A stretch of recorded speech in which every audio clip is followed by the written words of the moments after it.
Hello everyone, मेरा नाम शुभी सिन्हा है। मेरे शुभी क्लासेस में आप सबका स्वागत है। मैं हर दिन कुछ टॉपिक डिस्कस करूंगी। अगर वीडियो अच्छी लगे तो प्लीज़ लाइक और सब्सक्राइब करना ना भूलें। आज का हमारा टॉपिक है अलंकार, जो कि हिंदी सब्जेक्ट से रिलेटेड है, जो कि आपके एग्ज़ाम में काम आएगा। अलंकार अलंकार क्या होता है? अलंकार, सबसे पहले तो हम ये जान लें कि अलंकार किन शब्दों से मिलकर बना है। तो अलंकार हमारा बना है अलम प्लस कार से मिलकर बना है। संप्रदाय के प्रतिसाधक आचार्य दंडी ने अलंकार के बारे में बताया। इन्होंने बताया ये काव्य की शोभा बढ़ाते हैं। अलंकार का मतलब हुआ अलम प्लस कार। अलम मतलब गहना, काव्य की शोभा बढ़ाने वाले को हम क्या कहते हैं? अलंकार कहते हैं। अब अलंकार कितने प्रकार के होते हैं? 3 प्रकार के। शब्दालंकार, अर्थालंकार, अलंकार, उभय अलंकार। शब्द अलंकार क्या होते हैं? शब्द के माध्यम से जो व्यक्त किए जाएं, अर्थ के माध्यम से जो व्यक्त किए जाएं, और शब्द व अर्थ दोनों के माध्यम से जो व्यक्त हों, वो अलंकार उभय अलंकार कहलाते हैं। अब हम एक एक करके डिस्कस करेंगे। सबसे पहले हम लोग शब्द अलंकार पे आते हैं। शब्द अलंकार का सबसे पहला हमने लिया अनुप्रास। अनुप्रास अलंकार क्या होता है? इसकी एक पहचान है वर्णों की आवृत्ति का बार बार आना। वर्ण मतलब जैसे एक हमने ले लिया चारू किरण की चंचल किरणें, तो चा चा चा चा चा बार बार आ रहा है, वर्णों की आवृत्ति बार बार हो रही है, तो वो कौन सा अलंकार हो गया? अनुप्रास। अब अनुप्रास अलंकार के भी 5 भेद होते हैं, एक एक करके देखते हैं। छेकानुप्रास। छेकानुप्रास में क्या हो गया? लगातार 2 शब्दों का पहला वर्ण समान हो, जैसे करुणा कलित हृदय। करुणा का का, कलित का का, ये एक ही वर्ण 2 बार आ रहा है, तो ये हमारा क्या होगा? छेकानुप्रास। फिर वृत्यानुप्रास क्या हो गया? वृत्यानुप्रास मतलब व्रत की तरह घूम घूम कर आना, जैसे किसी वर्ग का कोई वर्ण 2 या 2 से अधिक बार या व्रत के समान हो। जैसे लिखा है तरुणी तनुजा तर तमान तरुवर, तो इसमें ता, फिर ता घूम के आया, फिर ता घूम के आया, फिर ता घूम के आया, फिर ता आया, तो व्रत के समान हो रहा है। तो ये हमारा कौन सा अनुप्रास हो गया? वृत्तानुप्रास। फिर तीसरा आता है लाटानुप्रास। लौट लौट कर आना, जिसका अर्थ होता है लौट लौट कर आना। शब्द शब्द समूह लेकिन अर्थ ना बदले। लौट लौट कर शब्द आए लेकिन अर्थ ना बदले। जैसे लिखा है एग्जाम्पल, लड़के तो लड़के ही हैं, तो लड़के और लड़के शब्द 2 बार आ रहा है, लेकिन क्या है? अर्थ दोनों का एक ही है। फिर अन्य प्रारंभी अनुप्रास। अन्य प्रारंभी अनुप्रास मतलब इसमें क्या होता है? जैसे एग्जाम्पल इसका लिया, प्रीतम मेघ घनघोर रहे, तो प्रीतम का सबसे आखिरी वर्ण माँ और मेघ का सबसे स्टार्टिंग का माँ, ये बार बार वर्ण आ रहे हैं, तो इसको हम लोग क्या कहेंगे? अनप्रारंभी अनुप्रास। फिर हमारा लास्ट अनुप्रास क्या है? अनप्रानुप्रास। शब्द का अंत हो समान ध्वनि से। जैसे हमने बोला जय हनुमान ज्ञान गुर सागर, जय कपीस दिए लोक उजागर, तो गुण सागर और उजागर एक ही ध्वनि निकल रही है, तो ये हमारा कौन सा हो गया? अनप्रानुप्रास। अब हम आगे बढ़ते हैं यमक अलंकार पे। यमक अलंकार क्या होता है? इसकी क्या पहचान है? किसी पंक्ति में कोई शब्द 2 बार आए, 2 बार अर्थ अलग हो। अगर कोई पंक्ति है उसमें शब्द बार बार आ रहा है, 2 बार आ रहा है, लेकिन दोनों का अर्थ क्या हो? अलग हो, तो हमारा क्या पहचान है? यमक अलंकार। जैसे काली घटा का घमंड घटा, तो काली घटा, घटा से बादल हो गया, और का घमंड घटा दूसरा क्या हो गया? कम। कम मतलब घमंड घटा कम होना, मतलब इसमें घटा का अर्थ 2 है। एक तो घटा का अर्थ हो गया बादल, और दूसरे घटा का अर्थ हो गया कम, तो यानी हम लोग क्या कर सकते हैं? ये यमक अलंकार है। फिर इसी तरह एक एग्जाम्पल इसका और है, तू मोहन के उर्वशी है उर्वशी समान, तो इसमें एक उर्वशी का अर्थ हुआ हृदय, और दूसरा उर्वशी का हो गया अप्सरा के समान, तो यानी एक तो हृदय की बात हो रही है, एक तो अप्सरा की बात हो रही है, तो दोनों का अर्थ क्या हुआ? अलग अलग हुआ, तो हम कह सकते हैं ये यमक अलंकार है। अब तीसरे अलंकार की तरफ बढ़ते हैं, जो कि है हमारा श्लेष्म अलंकार। किसी पंक्ति में शब्द एक बार आए लेकिन प्रयोग भिन्न भिन्न हो, शब्द एक बार आए लेकिन उसका प्रयोग बार बार हो रहा हो, जैसे पानी गए न उतरे मोती मानुष जून। मतलब इसमें पानी का अर्थ और मोती का अर्थ दोनों का इज्जत से है। यहाँ पे इज्जत की बात हो रही है, तो यानी पानी और मोती दोनों का अर्थ में इज्जत की बात हो रही है। तो ये हमारा श्लेष अलंकार हो गया। इसकी क्या पहचान है? शब्द एक ही बार आएगा लेकिन दोनों का अर्थ अलग होगा। फिर है हमारा वक्रोक्ति अलंकार। कहे गए कथन पर टेढ़ा अर्थ लगा दिया जाए, जैसे को तुम है घनश्याम हम तो बरसों कित जाए। मतलब जैसे अगर कोई बात कही जा रही है उसका हर चीज़ में टेढ़ा अर्थ निकाला जाए, उसको हम लोग कहते हैं वक्रोक्ति अलंकार। मतलब जैसे टेढ़ा शब्द, किसी कोई कह रहा है तो उसको टेढ़ा टेढ़ा अर्थ निकालना उसका। फिर पुनरुक्ति अलंकार। कब इसका क्या पहचान है? शब्द दो बार आएगा लेकिन अर्थ एक ही हो।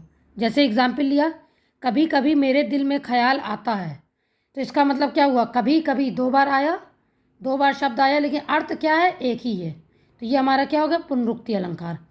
अब हम लोग, ये तो शब्द अलंकार था, अब हम लोग अर्थालंकार के बारे में पढ़ेंगे।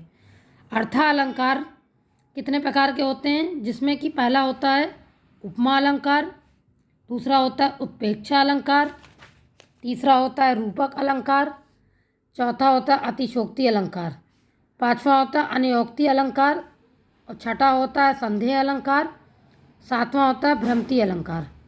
तो हम एक एक करके देखते हैं। अर्था अलंकार में सबसे पहले हम लोग उपमा अलंकार लेते हैं। उपमा का अर्थ होता है तुलना करना। हम किसी की तुलना कर रहे हैं, जहाँ उपमेय में उपमान की तुलना की जाए वह हमारा उपमा अलंकार होता है। अब क्वेश्चन ये आता है, उपमा अलंकार में क्या क्या चीज़ें देखी जाती हैं? उपमा अलंकार के 4 अंग होते हैं। जैसे कि हमारा शरीर है, उसमें अलग अलग अंग होते हैं, हाथ पैर मुंह त्वचा। उसी प्रकार से उपमा अलंकार के अंग होते हैं, जिसमें पहला अंग है उपमेय, दूसरा अंग है उपमान, तीसरा अंग है वाचक शब्द, चौथा अंग है साधारण धर्म। जिसमें उपमेय क्या हो गया? जिसकी तुलना की जाए, जिसकी तुलना की जाए। हम किसी चीज़ की तुलना कर रहे हैं, चाहे वो पेन हो चाहे वो किताब हो। उपमान मतलब जिसके समान की जाए। अब ये भी तो पता होना चाहिए कि किसके समान की जा रही है। तीसरा अंग क्या हो गया? वाचक शब्द। सा सी से सरिस समान सदृश। जहाँ पे सा सी से आए, सरिस आए, समान आए, ये हमारा वाचक शब्द हो गए। चौथा हो गया साधारण धर्म, यानी गुण और विशेषता। किसी भी इंसान की या किसी भी चीज़ की विशेषता बताना, उसकी तारीफ या उसकी बुराई, ये सब होता है गुण। अब इसका एग्जाम्पल लिख लेते हैं उपमा अलंकार का। सीता का मुख चंद्रमा के समान सुंदर है। तो इसमें सीता क्या हो गई? उपमेय, क्योंकि सीता की तुलना हो रही है। उपमेय का मुख, अब सीता की तुलना हो किससे रही है? चंद्रमा के समान, तो यानी चंद्रमा क्या हो गया? उपमान हो गया। अब के समान, समान लगा हुआ है तो क्या हो गया? वाचक शब्द क्या हो गया? समान।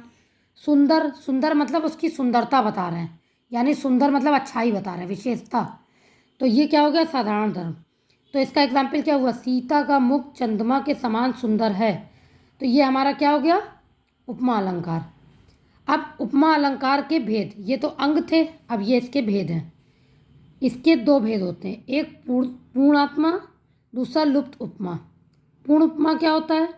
उपमा के चारों अंग हों। अब जैसे ये इसमें चारों अंग जिसमें होंगे, उपमेय उपमान वाचक शब्द साधारण धर्म, जिसमें चारों होंगे वो हमारा क्या हो गया? पूर्ण। मतलब पूर्ण मतलब कंप्लीट। एग्जाम्पल हो गया हरि पद कमल कोमल कमल से, हरि पद कोमल कमल से। और एग्जाम्पल पीपर पात सरिस मन डोला।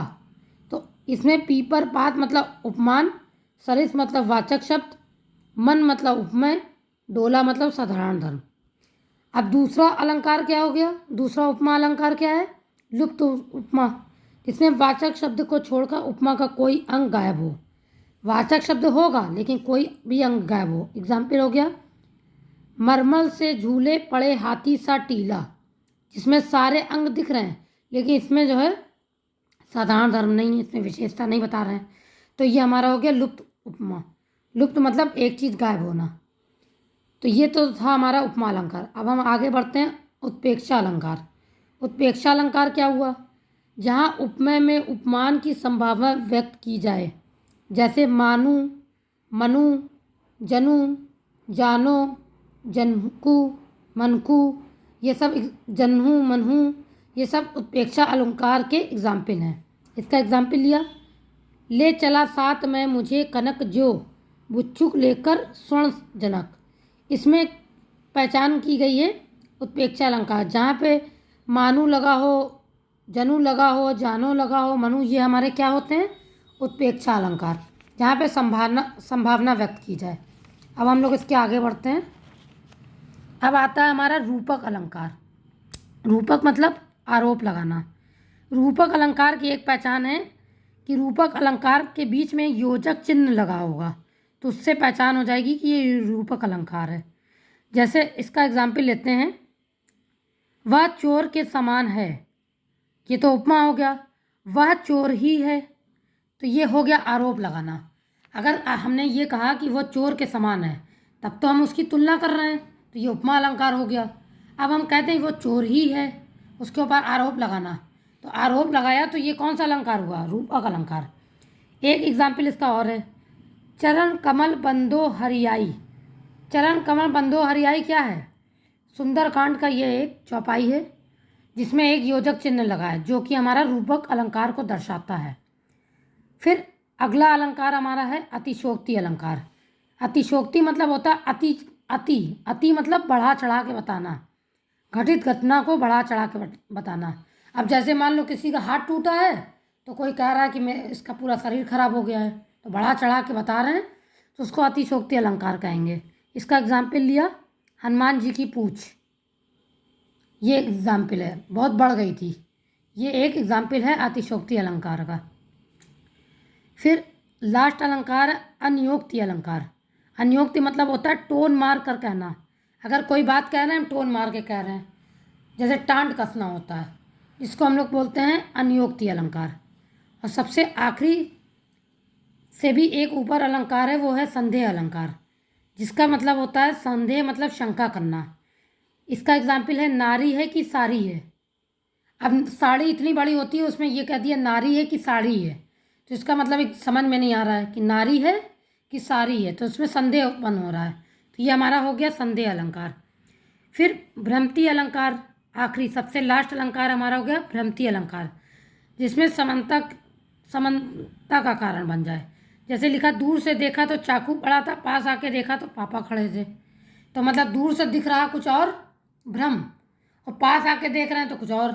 मान लो दूर से देखा कि आम का पेड़ है, पास आके देखा तो कुछ और नज़र आ रहा है, तो ये तो था हमारा भ्रमति अलंकार। तो इससे हम लोगों ने क्या पढ़ा? अलंकार के बारे में जाना है। अगर आप लोग को वीडियो अच्छी लगे तो प्लीज़ लाइक और सब्सक्राइब करें। Thank you for watching.